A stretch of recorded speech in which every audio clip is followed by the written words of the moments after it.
ಇನ್ನು ಕೇರಳ ಹೇಳಿ ಕೇಳಿ ಸರೋವರಗಳ ನಾಡು. ನದಿಗಳ ಹಿನ್ನೀರಿನಲ್ಲೇ ಬದುಕು ಸಾಗಿಸುವ ಇಲ್ಲಿನ ಜನರಿಗೆ ಬೋಟ್ಗಳೇ ನಿವಾಸಗಳು, ಬೋಟ್ಗಳೇ ವಾಹನಗಳು. ಇಂಥ ದ್ವೀಪ ಪ್ರದೇಶಗಳಲ್ಲಿ ವಿಶೇಷ ಬೋಟೊಂದು ಸಂಚರಿಸ್ತಾ ಇದೆ.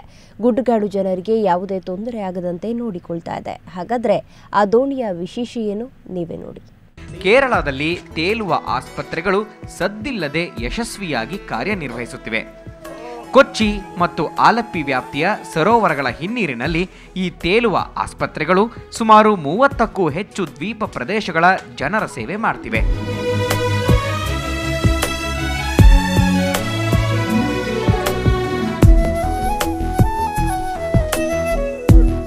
ರಾಷ್ಟ್ರೀಯ ಗ್ರಾಮೀಣ ಆರೋಗ್ಯ ಸೇವೆಯ ಯೋಜನೆಯಡಿ ಈ ಆಸ್ಪತ್ರೆಗಳು ಕಾರ್ಯನಿರ್ವಹಿಸುತ್ತಿವೆ.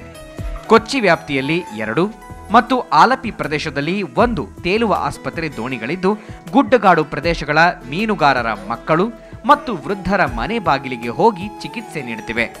സ്ഥലങ്ങളിലെന്ന് പറഞ്ഞാൽ ഭയങ്കര റൂറലായിട്ടുള്ള വണ്ടി ഒരിക്കലും ഇല്ലാത്ത, വെള്ളം നടുക്ക് വലിയ പ്രശ്നമായിട്ട് അവർക്ക് അപ്പുറത്തോട്ട് പോകാൻ പറ്റാത്ത, ഒരു ഹോസ്പിറ്റലിലോട്ടും പോകാൻ പറ്റാത്ത ആൾക്കാരാണ് മുഴുവൻ.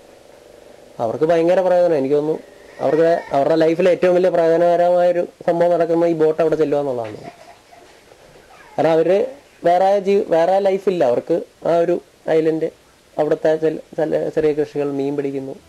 ಕಳೆದ 3 ವರ್ಷಗಳಿಂದ ಆರೋಗ್ಯ ಸೇವೆ ಮಾಡ್ತಾ ಇರೋ ಈ ಆಸ್ಪತ್ರೆಗಳಲ್ಲಿ ಸದ್ಯ ತಪಾಸಣೆ, ಚುಚ್ಚುಮದ್ದು ಮತ್ತು ಸಣ್ಣ ಪ್ರಮಾಣದ ಸರ್ಜರಿ ಮಾಡುವ ವ್ಯವಸ್ಥೆ ಇದೆ. ಮುಂದಿನ ದಿನಗಳಲ್ಲಿ ಐಸಿಯು ಮತ್ತು ಆಪರೇಷನ್ ವ್ಯವಸ್ಥೆ ಕೂಡ ಅಳವಡಿಸಲು ಸರ್ಕಾರ ಚಿಂತನೆ ನಡೆಸಿದೆಯಂತೆ. ಒಟ್ಟಾರೆ ಈ ತೇಲುವ ದೋಣಿ ಆಸ್ಪತ್ರೆಗಳು ಕೇರಳ ಗುಡ್ಡಗಾಡು ಜನರ ಪಾಲಿಗೆ ವರವಾಗಿ ಸಿಕ್ಕಂತಿವೆ. ಇದೇ ರೀತಿ ನಮ್ಮ ಕರಾವಳಿಯ ಗುಡ್ಡಗಾಡು ಜನರ ಸೇವೆಗೂ ಬಳಸಬಹುದಲ್ವೇ? ಬ್ಯೂರೋ ರಿಪೋರ್ಟ್, ಸುವರ್ಣ ನ್ಯೂಸ್ 24/7.